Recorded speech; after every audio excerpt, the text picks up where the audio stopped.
So, ayan, ako ay magkakape. Kuha tayo ng mainit na tubig.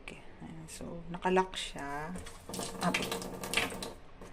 So, nakalock siya. Pinutin ko lang to. Pag umilaw na yon, mainit na yan. So, pinutin ko lang. Ulit. Ayan. Hindi ko muna sinahod kasi yung unang patak na hindi pa masyadong mainit. So, ayan. Pag nakita ko umuusok-usok na, saka ako isasahod. Kasi ayoko ng malamig na kape. Gusto ko talagang mainit na kape.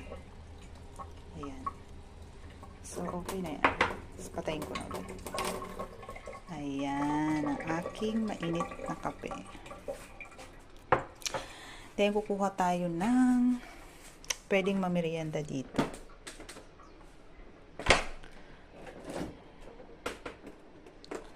So, wala naman pwedeng ibang mamerienda dito, kundi tinapay.